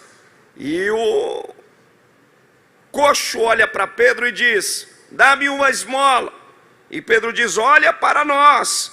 Quando Pedro diz essa expressão, Pedro estava dizendo o seguinte: a minha condição financeira é igual à tua. A única diferença é que você tem uma deficiência e eu estou saudável. Mas Pedro carregava consigo o poder do Espírito Santo. Porque uma igreja poderosa, cheia do Espírito Santo, mesmo sem condições, ela se torna relevante para curar, libertar e fazer as obras que Jesus fez. E essa igreja toma proporção no mundo antigo. E Pedro vai estendendo as fronteiras, e a Bíblia diz que o evangelho vai para uma das cidades conhecidas aqui no capítulo 9, que é a região do Porto da Judéia. É uma cidade chamada Jope. Jope é a cidade do mundo antiga, conhecida como a cidade do comércio, portuária, aonde todas as pessoas do mundo antigo vinham para transitar o comércio. Então ali estavam os cambistas, os que vendiam, os que compravam todo o tesouro do mundo. Ali estavam pedras preciosas, aonde se negociava nos portos, se recebia toda a matéria-prima. Ali estava ouro que vinha de Ofir, estava madeira preciosa, estava comercializado o azeite, a uva, entre tantas outras especiarias que havia naquela região. E Pedro entende que precisa fazer uma igreja, abrir um trabalho. Pedro entende que a igreja precisa ser relevante, a igreja precisava conversar, dialogar com aquele povo, naquele sistema, porque a igreja precisa estar inteirada. A igreja de Deus, ela é uma igreja que dialoga com todas as classes da sociedade. O evangelho, ele não é só para os pobres, o evangelho é para o pobre, para o rico, para o grande, para o pequeno, para o intelectual, para o indouto, e a cada lugar, a cada ponto, a cada região, Deus levanta alguém capacitado para conversar e dialogar a linguagem do evangelho conforme o alcance e a necessidade de seu povo. E Pedro tem essa visão. O pastor que entende isso, ele leva ao campo missionário, e é por isso que nós temos hoje as missões transculturais, as bases missionárias, que se prepara o obreiro para que ele entenda, aprenda a língua nativa, aprenda a cultura, os costumes, e vá levar a palavra de Jesus, o evangelho poderoso, aos pecadores, entendendo de maneira coerente, para que a palavra de Deus alcance corações, vidas e as etnias. E é exatamente isso que Pedro vai fazer. E Pedro vai nos dar uma lição aqui, porque Pedro não é o homem, mesmo sendo o apóstolo, ele não é o homem competente para o lugar, porque o obreiro verdadeiro é aquele que entende a competência que Deus lhe entregou e o lugar em que ele está. Pedro entende que o lugar da evangelização na cidade de Jope não é para ele. Ele precisava de alguém que dialogasse a língua daquela cultura, daquelas pessoas, e ele precisa de alguém. E a Bíblia vai nos falar da conversão de uma mulher, e ela aparece aqui no capítulo de número 9, e eu quero usá-la como base para pensarmos nesta manhã sobre as características de uma igreja relevante, baseada no comportamento desta mulher. Uma mulher diferenciada. A Bíblia não vai falar como ela aceita a fé, mas alguns autores, alguns escritores acreditam que essa mulher, que se chama Tabita, que significa Dorcas, ela é uma judia, ela é de linhagem helenista, ela está na região de Jope, e provavelmente quem pregou para esta mulher foi Filipe. Filipe, o obreiro da igreja, ele era diácono, mas ele também evangelizava, porque tem gente assim, que ele recebe um cargo na igreja e ele só consegue exercer aquilo que lhe foi dado. Mas quando nós estamos cheios do Espírito Santo, nós usamos aí um adágio popular: vira pau para toda obra.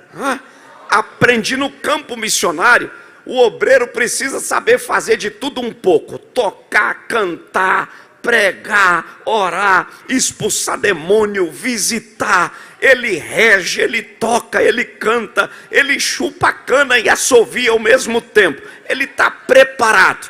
E Pedro precisava de alguém com este nível de preparação. E essa mulher é uma mulher diferenciada.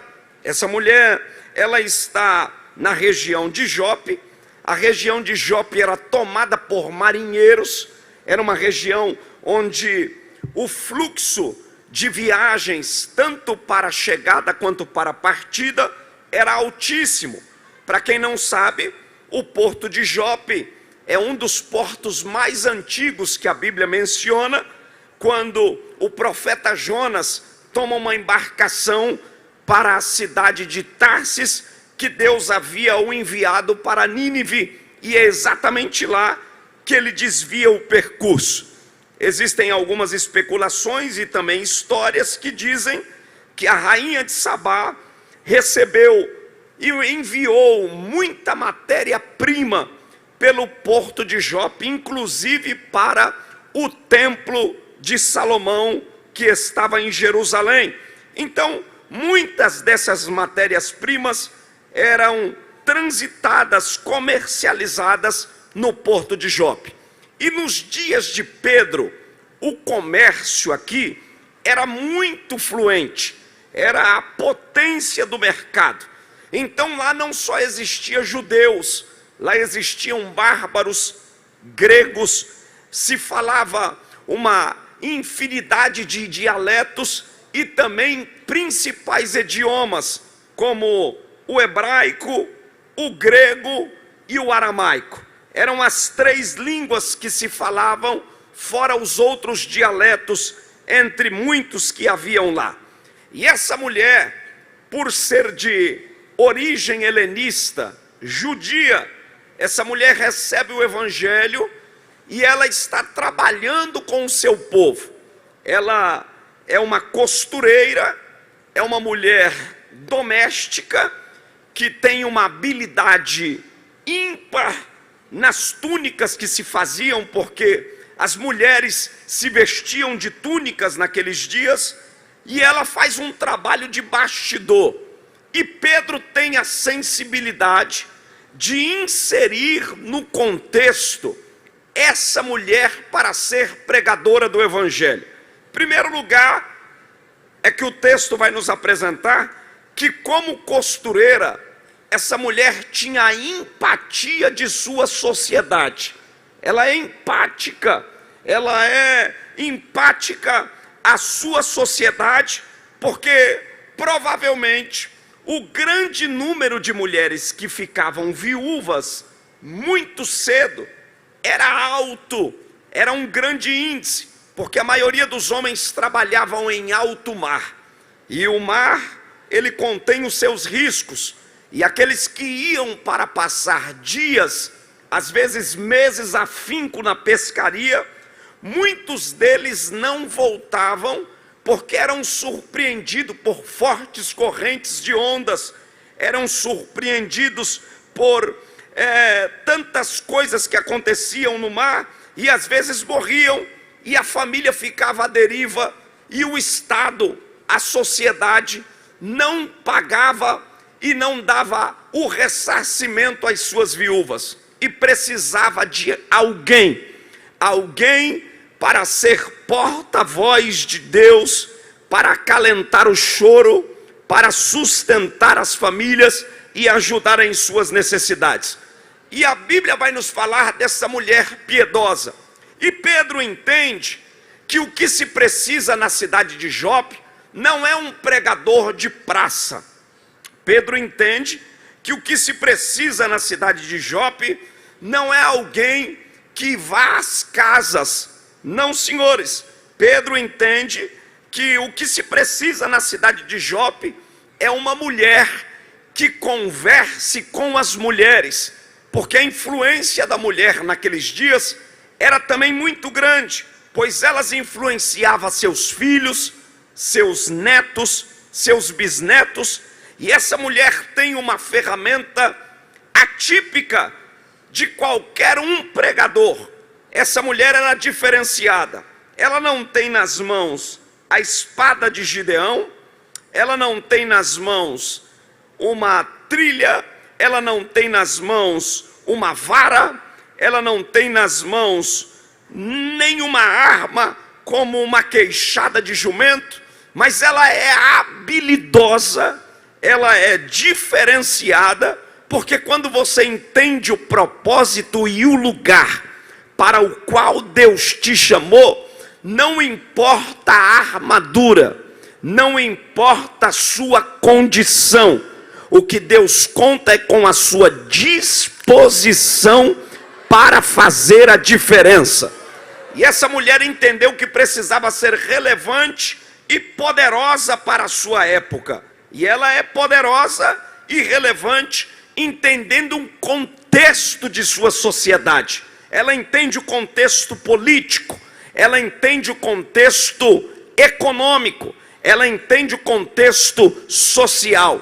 E Pedro entende que precisa deixá-la para fazer esse trabalho, pois através desse trabalho a igreja tomaria forma. Ele vai mais adiante. A Bíblia diz que Pedro vai seguindo para a cidade de Lida, e ele deixa quem é competente para o trabalho do Senhor na cidade de Jope. Porque quando você entende que Deus levanta alguém, você não sente ciúmes, você também não tem medo, porque o trabalho de Deus, ele é colaborativo.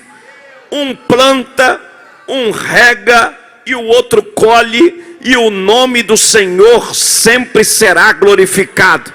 Um prega, o outro ora, o outro visita, o outro expulsa demônios, o outro cura em nome de Jesus, o outro faz o congresso, o outro cuida da porta, o outro cuida da cantina, o outro vai para o campo, o outro aprende o idioma, contanto que tudo seja realizado para que o nome do Senhor seja glorificado.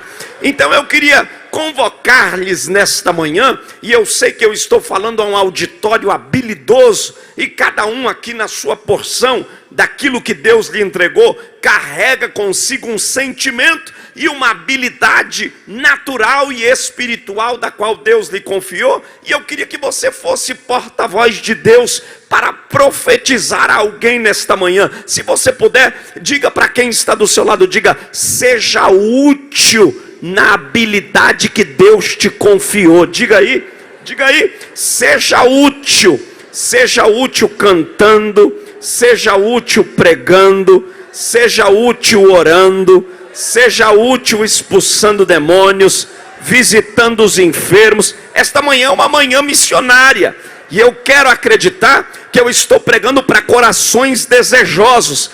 Talvez alguém aqui que nunca teve uma experiência missionária, quem sabe será esta manhã que você vai descobrir aquilo que Deus designou para você, e você vai sair daqui uma potência de Deus para alcançar vidas, fazer o trabalho do Senhor e dizer que Jesus Cristo salva, batiza com o Espírito Santo, perdoa pecados e leva para o céu. Mas pastor, eu não tenho tempo de ser pregador por causa da minha função. Eu sou advogado. Você pode ser um advogado para a glória de Deus. Mas pastor, eu não tenho condição de estar todo dia na igreja, porque eu trabalho na engenharia. Eu estou focado em uma outra área, engenheiro, gastronomia, seja lá qual for. Mas você pode usar a sua profissão, as suas habilidades, a sua vida, seu comportamento, na política, na educação, na cultura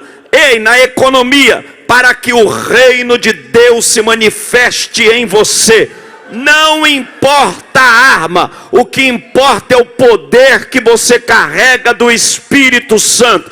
E o apóstolo disse: vós recebestes a unção dele, e a unção dele permanece em vós. Eu estou pregando para pessoas ungidas, que Deus ungiu você, assim como ungiu a Jesus. Ele esta manhã está declarando através desta palavra, dizendo: você é ungido. Ungido para quê? Para pregar, para anunciar, para evangelizar e dizer que Jesus Cristo é o Senhor, para a glória de Deus Pai. Bendito é o nome do Senhor. Então essa mulher entende seu tempo, essa mulher entende seu chamado, e a Bíblia diz que ela agora é comissionada para fazer um trabalho atendendo as viúvas. Ela vai ser costureira. Ela vai ser o quê? Costureira. Fale mais alto, ela vai ser o quê? Costureira. Pastor, e tem como ser pregadora costurando? Tem. Primeira coisa que a gente vai perceber é que a Bíblia diz que ela veste as viúvas. É a primeira modalidade da igreja. A igreja foi chamada para vestir pecadores, porque o pecador, quando vem para cá, o pecado tira o seu brio, O pecado desnuda o indivíduo e ele chega aqui nu, ele chega aqui sem misericórdia, ele não conhece o que é compaixão, ele não conhece o que é amor, ágape, ele não conhece o que é bondade. E aí a igreja tem o papel de vestir o pecador. E essa mulher aqui, ela vai dar túnicas, ela costura, e ela é conhecida pelo trabalho que ela faz. Ela costura túnicas para as viúvas. E Pedro não se detém nessa cidade. Pedro entende que o pequeno quarto no cenáculo, escondido na cidade, era o lugar imprescindível para o Espírito Santo começar um trabalho de evangelização através das mãos daquela costureira para alcançar a sociedade inteira, ao passo que ela se tornou o modelo de evangelização, pregando, ouça, pregando não com as palavras, mas pregando com a vida. Billy Graham já dizia isso, que a maior pregação não é aquela que eu prego usando das palavras. A maior pregação é aquela que eu prego com a vida. Porque se você não pregar com a vida, os teus ouvintes, os que estão à sua volta, não poderão dar testemunho vivo da tua fé. Mas esta mulher, ela tinha vida com Deus e também com os seus pares, ao passo que o seu trabalho se tornou relevante, e quando olhavam para ela, era impossível não perceber o evangelho de Jesus na vida dela. Porque tem gente que ele é muito bom pregador, ele é bom no ofício, ele é como um oráculo, ele fala bem, mas não tem vida, não tem conduta. Às vezes a igreja o envia para o campo missionário, e ao invés dele chegar lá, levar Jesus, a igreja respeitar sua denominação, as autoridades eclesiásticas que estão sobre ele, que o impôs da cidade, ele desfaz tudo, denigre a imagem, e às vezes compra e não paga, e negocia, e usa o nome, e traz um escândalo para o evangelho. Mas essa mulher não, essa mulher apenas com uma linha e uma agulha, ela conseguiu dizer para toda a sociedade, e todas as viúvas sabiam, ali tem uma mulher de Deus que atende às necessidades do pobre. Isso nós vamos ver o legado em que ela deixa depois de sua morte. Porque a questão não é enquanto estamos em vida, a questão é quando partirmos para a eternidade. A Bíblia diz que quando essa mulher morreu, todas as viúvas, chorando, mostravam-lhes as túnicas que ela havia feito enquanto estavam com as mulheres. A pergunta que não quer calar é: o que será colocada na sua lápide? Ou o que falarão de você após a sua partida? Conheceu a irmã Maria? Conheci, uma cara serva de Deus. Conheceu o irmão Joaquim? Conheci, um caro servo de Deus. O ruim é quando você parte para a eternidade e alguém diz: faleceu, faleceu, fofoqueiro, tribuloso, mentiroso. Mas quando você carrega consigo a honra de Deus, uma vida ilibada, um contexto de vida santo, as pessoas sentem a falta e dizem: esteve conosco um homem que carregou consigo as marcas de Cristo. E é exatamente isso que a Bíblia vai nos mencionar a respeito desta mulher. Uma mulher ímpar, uma mulher que faz o trabalho com as viúvas e é diferenciada. E Pedro mantém ela, mesmo com o preconceito judaico. Vocês sabem muito bem que naqueles dias não era tão fácil dar uma liberdade a uma mulher, principalmente se caracterizando a responsável pelo trabalho de evangelização que Pedro outorga a ela a autoridade de estar representando a igreja lá, porque ele segue para Lida, mas ela fica lá. Então é ela quem responde para Pedro, é ela quem responde nas questões também administrativas. Vocês sabem muito bem que Pedro, mesmo assim, carregava alguns preconceitos do judaísmo, pesos esses que, quando Pedro tem uma visão de um lençol de 4 pontas que cai sobre ele, e o Senhor diz a ele: vai até a casa de Cornélio, e ele sente resistência, pois ele não se relacionava com gentios, mesmo com todo esse preconceito. Pedro, participando de algumas crendices do judaísmo, ele tem a liberdade de permitir que esta mulher represente a pregação do evangelho com uma linha e uma agulha. É interessante que Pedro, cheio do Espírito Santo, permite que esta mulher chamada Tabita, traduzido Dorcas, continue fazendo com excelência esse propósito.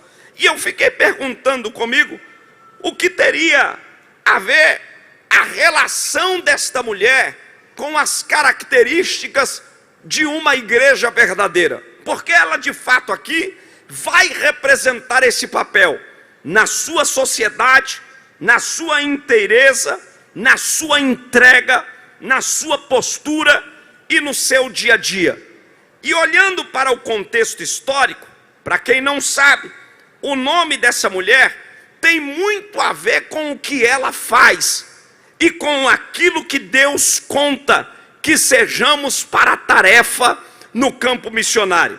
Perceba que o texto, no versículo 36, começa assim dizendo: ora, em Jope havia uma discípula. Primeira condição, discípula. Repita comigo, diga discípula. Diga mais forte, diga discípula. Discípulo é aquele que se submete a uma autoridade maior a fim de representar. E é exatamente isso. O discípulo não manda, ele serve. O discípulo não dita regras, ele obedece ordens.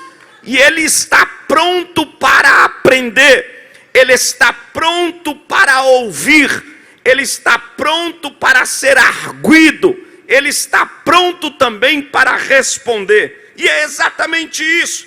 Essa mulher estava pronta para responder às necessidades da igreja, da qual ela representava, e também ensinar e levar aquilo que ela tinha recebido das mãos de Pedro para aquela cidade e para aquelas mulheres. E aí o seu significado, a sua essência, estava no seu nome, porque eu disse a vocês que ela é judia, e de uma vez judia, ela tem um nome que todo judeu, ao nascer, o nome do judeu é dado de acordo com a história de seu nascimento. Tabita, que significa Dorcas, na tradução do hebraico, existe um segredo muito bonito, e eu gostaria de compartilhar com vocês aqui nesta manhã, pensando sobre a essência dessa mulher, nas características de uma igreja relevante.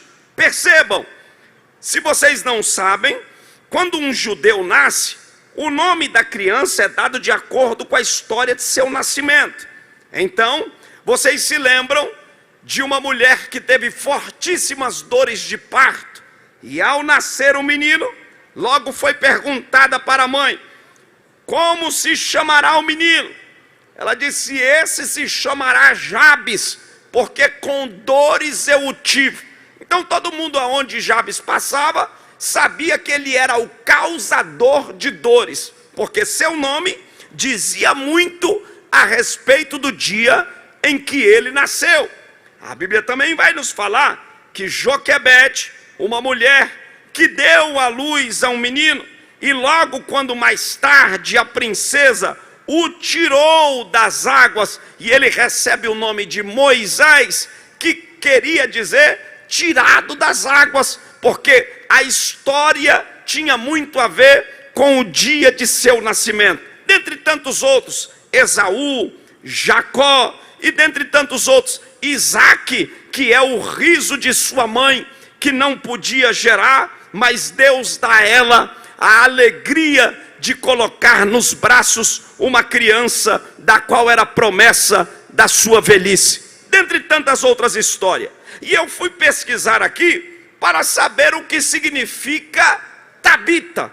E eu fiquei impressionado com a quantidade de lições e provavelmente Pedro, de uma vez judeu, entendendo também a essência do nome dessa mulher, identificou características não só físicas, mas também espirituais relevantes da vida desta mulher para o trabalho.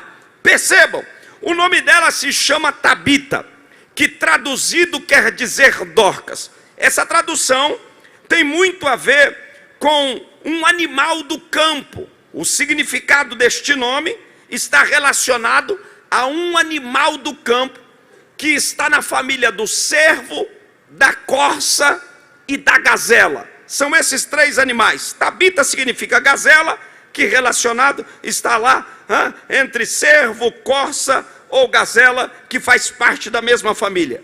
E aí vem exatamente todo o sentido do versículo de número 36, porque Deus não chama ninguém para uma tarefa sem propósito. Não, senhores, Deus não coloca pessoas em lugares sem alguma estratégia. Se Deus te colocou em algum lugar, possivelmente Ele viu em você a condição, a necessidade do lugar em habilitar você estrategicamente para o trabalho em que você vai fazer ou fará para que o reino de Deus seja glorificado. Na obra de Deus ninguém cai de paraquedas. Na obra de Deus não existe uma peça fora do tabuleiro. Deus tem um propósito. E essa mulher aqui, ela está de forma adequada dentro do cronograma de Deus para a evangelização na cidade de Jope. Ela é uma costureira. Ela é uma mulher que atende às necessidades de sua cidade. Ela está diante de seu povo.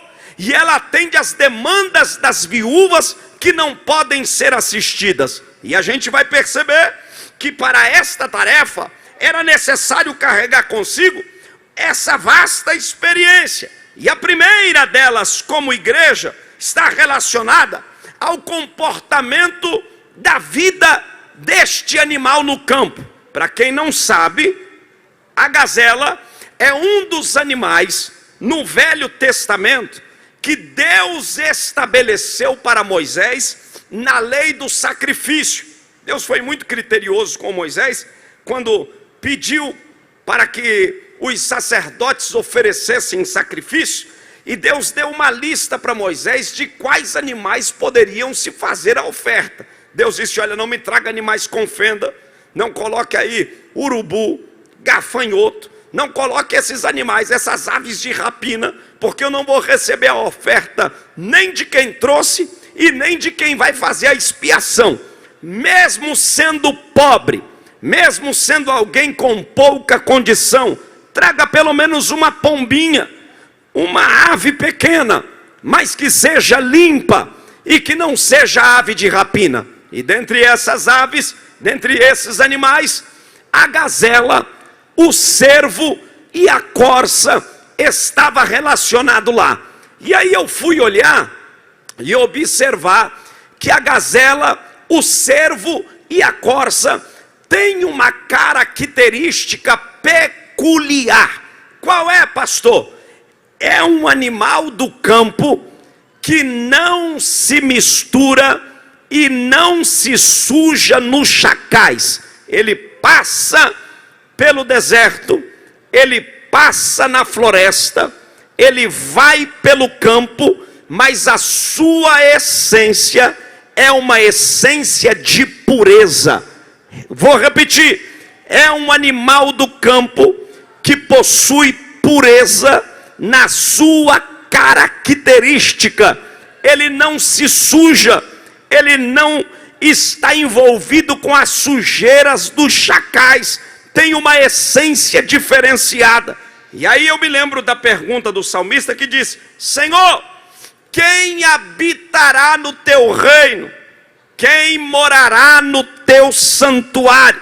Porque para ser missionário, não basta carregar apenas uma plaquinha de missionário. Não basta ter apenas uma credencial de missionário. Precisa ter uma vida de missionário. E qual é essa vida de missionário? É uma vida de transparência. É uma vida de entrega. É uma vida colocada ao altar. Paulo disse: eu deixei de ser alguma coisa em detrimento de mim mesmo. Eu me esvaziei para viver a vida de vocês. Mesmo podendo partir, eu preciso ficar, porque vocês são valiosos para mim. Eu poderia já estar com Cristo. E o que é isso?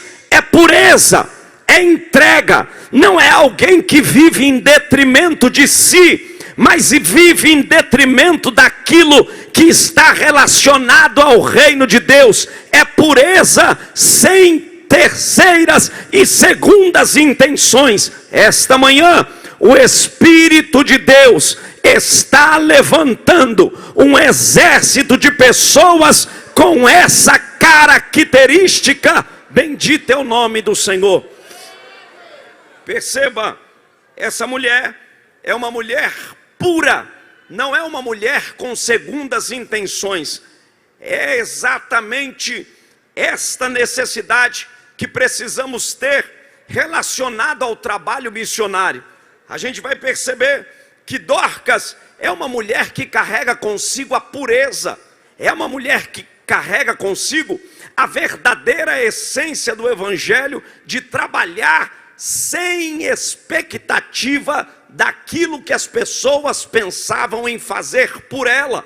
Ela está trabalhando para um grupo de mulheres pobres,